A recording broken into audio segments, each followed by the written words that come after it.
ವಿದ್ಯಾಭ್ಯಾಸವನ್ನು ಕಲಿಯತಕ್ಕಂಥವರು ನೀವು ನಿಮ್ಮ ಕುಟುಂಬದ ಆರೋಗ್ಯವನ್ನು ಹೊಂದುತ್ತಾ ಇದ್ದೀರಿ. ಹಾಗಾಗಿ ನಿಮ್ಮ ಕುಟುಂಬದ ಆರೋಗ್ಯದಂತಹ ಕಾರ್ಯಚಟುವಟಿಕೆಗಳನ್ನು ಕಾನೂನು ರೀತಿಯಲ್ಲಿ ಯಾವ ರೀತಿ ಹೋರಾಡಬೇಕು, ಯಾವ ರೀತಿ ಅದನ್ನು ನಡೆಸಿಕೊಳ್ಬೇಕು ಅಂತ ಈ ಸಾರ್ವಜನಿಕ ಸಾಮಾಜಿಕ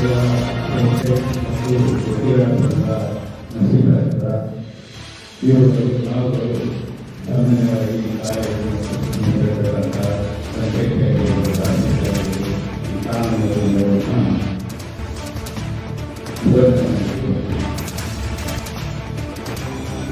ವಿದ್ಯಾರ್ಥಿಗಳು ಈ ನಮ್ಮ ದೇಶದ ಕಾನೂನು ಇದು ಇಂತಹ ಸಾಗರ ಇದೆ, ಸಮುದ್ರ ಇದೆ. ಈ ಸಮುದ್ರವನ್ನು ಈ ಕಡೆಯಿಂದ ಇದಕ್ಕೆ ಸಮುದ್ರವನ್ನು ಈ ಕಡೆಯಿಂದ ಆ ಕಡೆಗೆ ಹೋಗಿ ಸಾಧ್ಯತೆ ಇಲ್ಲ. ಹಾಗೆ ನಮ್ಮ ಭಾರತೀಯ ಕಾನೂನು ದಯವಿಟ್ಟು ಹಾಗೆ ಮಾಡಬಾರದು. ಅದರಲ್ಲಿ ಕಾನೂನಿಗೆ ಕಠಿಣವಾಗಿದೆ. ಅದಕ್ಕೆ ಒಬ್ಬ ಬರೀ ಓದಿಸ್ತಾ ಅಂತ ಹೇಳಿದರೆ ಅವನಿಗೆ ಮಿನಿಮಮ್ 25% ಏನಾಗಿರ್ತಾರ ಅವರು ಬರೀ ಹಾಕಬಹುದು. ಆ ಬರೀ ಹಾಕಿದರೆ ಇತ್ತೀಚಿನಾಗಿ ನಮ್ಮೊಂದು ಏನಾಗಿದೆ ಮಿನಿಮಮ್ 6 ಇಂದ 1 ತಂದೆಗೂ ಹಾಗಾಗಿ ಇದು ತಂದೆಗೂ ಹಾಗಾಗಿ ನಮ್ಮ ಓದುವುದಕ್ಕೆ ನಮ್ಮ ಮಾತನಾಡುವುದಕ್ಕೆ ನೀವೆಲ್ಲ ಮುಂದಿನ ಸಭೆಗಳು ಈಗ ಇವತ್ತು ನಿಮಗೆ ಕಾನೂನು ಬಗ್ಗೆ ಅರಿವಾದರೆ ಆವಾಗ ನಿಮ್ಮ ಮನೆಯವ್ರಿಗೆ ಹೇಳ್ತೀರ ಬೈಕ್ ಓಡಿಸೋದು ಡಿ ಎಲ್ ಇದ್ರೆ ಮಾತ್ರ ಬೈಕ್ ಓಡಿಸಬೇಕು. ಡಿ ಎಲ್ ಇದ್ದು ಮಾತ್ರ ನಿಮ್ಮಲ್ಲಿ ಬೈಕ್ ತಗೋಬೇಕಾಗುತ್ತಾ? ಆಗಲ್ಲ. ಅಲ್ಲೂ ನಿಮ್ಮ ಬೈಕಿಗೆ ಫಿಟ್ನೆಸ್ ಸರ್ಟಿಫಿಕೇಟ್ FC ಅನ್ನೋದು ಕಡ್ಡಾಯವಾಗಿ ಇರಬೇಕು. ಒಂದು ಹೊಸ ಬೈಕ್ ತಗೊಂಡ್ರೆ 15 ವರ್ಷ FC ಮಾಡಿ ಕೊಡ್ತಾರೆ. ಆ FC ಫಿಟ್ನೆಸ್ ಸರ್ಟಿಫಿಕೇಟ್ ಗಾಡಿ ಇದ್ರೆ ಮಾತ್ರ ಗಾಡಿ ರೋಡಲ್ಲಿ ಓಡಿಸಲಿಕ್ಕೆ ಸಾಧ್ಯತೆ ಇದೆ, ಇಲ್ಲ ಅಂದ್ರೆ ಇಲ್ಲ. ಫಿಟ್ನೆಸ್ ಸರ್ಟಿಫಿಕೇಟ್ ಇದ್ರೆ ಮಾತ್ರ ಸಾಲದು. ಅದಕ್ಕೆ ಇನ್ಸೂರೆನ್ಸ್ ಇರಬೇಕು. ಆ ಗಾಡಿಗೆ ವರ್ಷಕ್ಕೊಂದ್ಸರಿ ಇನ್ಸೂರೆನ್ಸ್ ಮಾಡಿಸ್ತೇವೆ.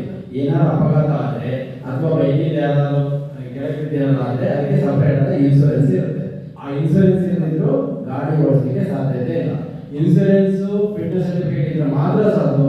ಅದಕ್ಕೆ ಪೊಲ್ಯೂಷನ್ ಸರ್ಟಿಫಿಕೇಟ್ ಅಂತ ಬೇಕು. ಅದಕ್ಕೆ ಬಗೆ ನಿಯಂತ್ರಣ ಇದೆ, ಪೊಲ್ಯೂಷನ್ ಸರ್ಟಿಫಿಕೇಟ್ ಕೊಡ್ತಾರೆ.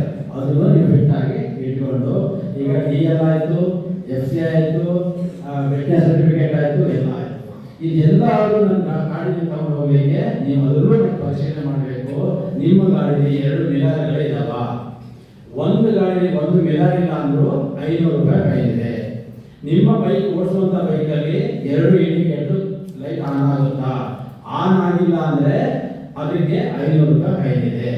ನಿಮ್ಮ ನಂಬರ್ ಪ್ಲೇಟ್ ಮುಂದೆ ಭಾಗ ಮತ್ತು ಹಿಂಭಾಗ ನಂಬರ್ ಪ್ಲೇಟ್ ಇದೆಯೋ, ಯಾವುದೋ ಒಂದು ಸೈಡ್ ನಂಬರ್ ಪ್ಲೇಟ್ ಇಲ್ಲ ಅಂದ್ರೂ 500 ರೂಪಾಯಿ ಫೈನ್ ಇದೆ.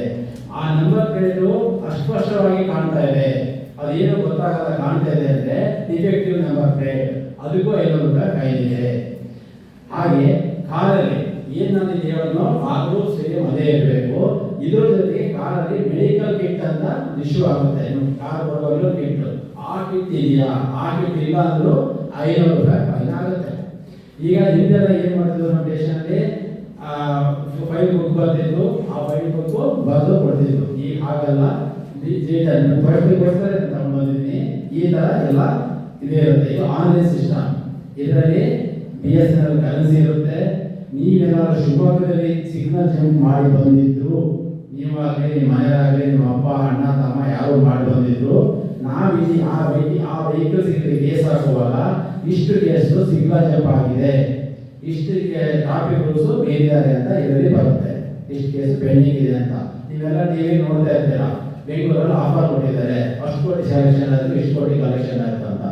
ಈಗ ಉದಾಹರಣೆ ನಿಮಗೆ ಹೇಳೋದಾದ್ರೆ, ಇತ್ತೀಚಿನ ದಿನಗಳಲ್ಲಿ ಬೆಂಗಳೂರು ಆಯಿತು ಇದಾಯಿತು, ಈಗ ಮುತ್ತಿನಕೊಪ್ಪ, ನಮ್ಮ ಮುತ್ತಿನಕೊಪ್ಪದಲ್ಲಿ ಸಂಕ್ರಾಂಪದ ಅಂತ ಇದೆಯಲ್ಲ, ಅವರು which are important for the betterment of the children.